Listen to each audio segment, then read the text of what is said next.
Praise the Lord. இன்னைக்கு நம்ம பார்க்க போற அந்த புனிதை யாருன்னா, புனித மோனிகா அம்மா. இவங்க வந்து கிபி 332ஆம் ஆண்டு அல்ஜீரியான்ற சொல்லப்படுற நார்த் ஆஃப்ரிக்கால இருக்கக்கூடிய ஒரு நாட்டுல பிறக்குறாங்க. இவங்க வந்து ஒரு எளிமையான குடும்பத்துல பிறந்து வாழ்ந்துட்டுருக்காங்க.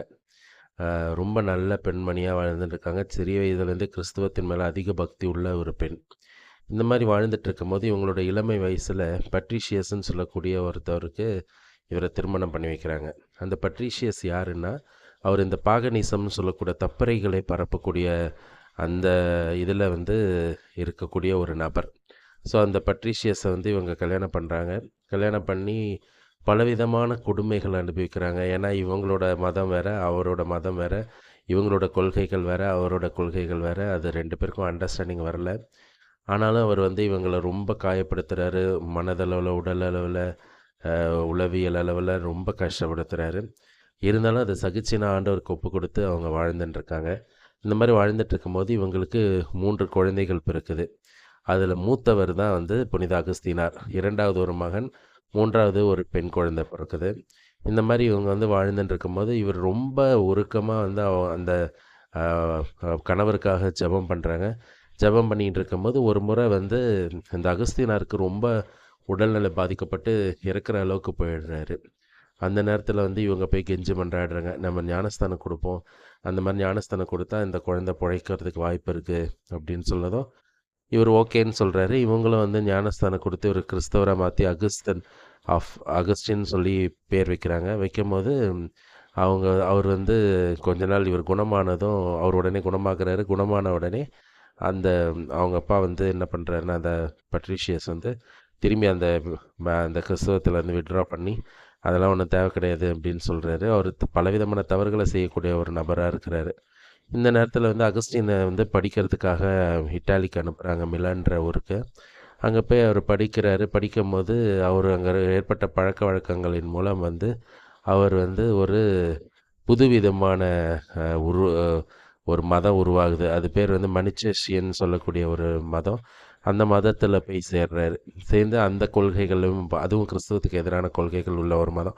அதில் வாழற அவங்க அம்மா வந்து ரொம்ப வெறுக்கிறாங்க. ரொம்ப வெறுத்து அவர் 17 வருஷம் அவங்களுக்காக ப்ரேயர் பண்ணுறாங்க. இந்த மதத்தில் இருக்கும்போது இந்த மத கொள்கைகள், மத சுதந்திரம் வந்து என்ன பண்ணுதுன்னா, அவர் வந்து பலவிதமான தவறுகளுக்கு இழுத்து செல்லுது. அவர் செய்யாத பாவமே இல்லைன்ற அளவுக்கு வந்து மோசமான பாவங்களை வந்து அவர் செஞ்சுக்கிறாரு. ஆனால் வந்து அவங்க அம்மா வந்து அவருக்காக ஜெபிக்கிறாங்க. கண்டினியூஸாக 17 வருடங்கள் ஜெபிக்கிறாங்க. ஜெபிச்சு அழுது கண்ணீர் விட்டு அழறாங்க. அப்படி ஜெபிச்சுட்டு இருக்கும்போது 17 வருஷத்துக்கு அப்புறம் அவர் மனம் திரும்பி, அதுவும் எப்படின்னா இந்த மிலன் நகரத்தில் இருக்கக்கூடிய ஆயர் செயின்ட் அம்ப்ரோஸோட பிரசங்களை கேட்டு மனம் வருந்தி மன்னிப்பு கேட்டு கன்ஃபெஷன் பண்ணி அவர் கிறிஸ்தவ வாழ்க்கையை வந்து விரிவிக்கிறார். பிற்காலத்தில் அவர் ஒரு பெரிய மறைவல்லுனராகி அவர் ஒரு புனிதராகவும் ஆகிறாரு.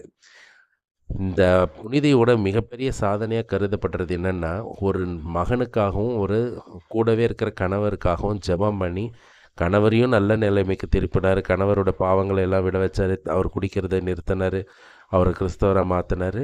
அதே மாதிரி மகன் 17 வருடங்கள் அந்த இளம் மகனுக்காக ஜெபம் பண்ணி அந்த மகனை வந்து படிக்க வச்சு அவங்கள வந்து மனம் திருப்பி பிற்காலத்தில் வந்து அவர் புனிதராக மாறுற அளவுக்கு வந்து அவங்கள முயற்சி பண்ணாங்க.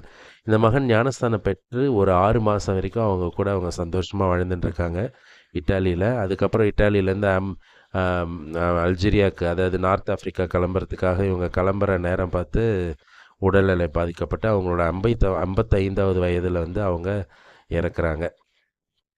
பிற்காலத்தில் வந்து இவங்க பலவிதமான விஷயங்களுக்கு வந்து பேட்ரன் செயின்ட்டாக இருக்கிறாங்க. குறிப்பாக வந்து அபலைகள், அதுக்கப்புறம் வந்து கணவனால் குடும்பப்படுத்தப்படுற பெண்கள், பிரிந்து வாழும் குடும்பங்கள், அதுக்கப்புறம் வந்து மனம் திரும்பாத பாவம் செய்கிற கணவன் மனைவிகள் குழந்தைகளுக்காக, அப்புறம் வந்து மேரேஜ் டிஸப்பாயின்மெண்ட்ஸு டிஃபிகல்ட்டிஸ் இருக்கவங்க, குழந்தை பாக்கியம் இல்லாமல் இருக்காங்க, விபச்சாரம் செய்கிறவங்க மனம் திரும்புறதுக்கு, விபச்சாரத்தில் பாதிக்கப்பட்டவங்களுக்கு, இந்த மாதிரி பலவிதமான விஷயங்களுக்கு வந்து இவங்க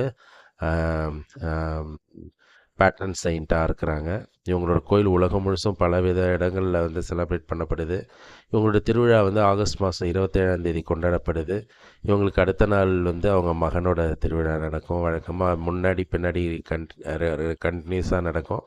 அதுக்கு அடுத்தது வந்து இவங்களோட புனிதத்தன்மையை, இவர் ஒரு புனிதர்ன்றது வந்து கத்தோலிக்க திருச்சபை மட்டும் இல்லை, ஆங்கிலிக்கன் சர்ச், ஈஸ்டர்ன் ஆர்த்தடாக்ஸ், லூத்தர்மன், அப்புறம் வந்து ஓரியண்டல் ஆர்த்தடாக்ஸ், ஈத்தன் கேத்தலிக் எல்லா சர்ச்சஸுமே இவங்களை புனிதராக எடுத்திருக்காங்க, ஏற்றுக்கிறாங்க. அப்பேற்பட்ட ஒரு மகாபெரிய புனிதர். இவங்க வந்து வாழ்ந்த அந்த குறைந்த நாட்களில் அதிக நேரம் வந்து ஜபத்தில் தான் வந்து கழிச்சிருக்காங்க. அதுவும் மனம் திரும்புறதுக்காக இவங்க ஜெபம் பண்ணி மனம் திரும்பி வாழ்ந்திருக்காங்க.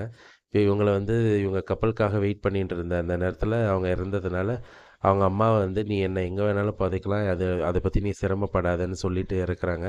அவங்கள அந்த துறைமுகத்து பக்கத்திலேயே புதைக்கிறாங்க. பிற்காலத்தில் அவங்களோட கல்லறை காணாமல் போகுது. அவங்க எங்கே புதைக்கப்பட்டாங்கன்றது கூட இப்போ தெரியல. ஆனாலும் அவங்க ஒரு மிகப்பெரிய புனிதையாக வந்து திருச்சபை கருதுது. நிறைய இதுக்கு பாதுகாவலியாக அந்த அம்மா இருக்கிறாங்க. ஸோ இவங்கள போல் நாமளும் ஒரு புனித வாழ்க்கையை வாழவும், கிறிஸ்துவுக்காக வாழவும், மற்றவர்களுக்காக, மற்றவர்கள் பாவம் செய்கிறவங்க, தவறி போகிறாங்கன்னு தெரிகிறவங்க, அவங்களுக்காக நம்ம நிறைய விதத்தில் வந்து ஜெபம் பண்ணணும். அவங்களுக்காக நம்ம முயற்சி எடுத்து அவங்களையும் கர்த்தருக்குள்ளே சேர்க்கணுன்றதுக்காக வந்து இவங்க ஒரு எடுத்துக்காட்டு. பரிந்துரை ஜெபம் இவங்கள் மூலம் இவங்க ஒரு மிக சிறந்த எடுத்துக்காட்டாக இந்த பரிந்துரை ஜெபத்துக்கு இந்த அம்மா வராங்க. இவங்கள போல் நாமளும் ப்ரேயர் பண்ணி வாழ்க்கையிலையும் ஆண்டவரிடத்திலும் நாம் வந்து குளோஸாக மாறணுன்றதுக்காகவும், மற்றவங்களையும் கொண்டு வந்து சேர்க்கணுன்றதுக்கும், கிறிஸ்துவத்துக்குள்ளேயே அவிசுவாசங்கள் நிறைய இருக்குது, அதை மாற்றணுன்றதுக்காகவும் நம்ம முயற்சி பண்ணுவோம்.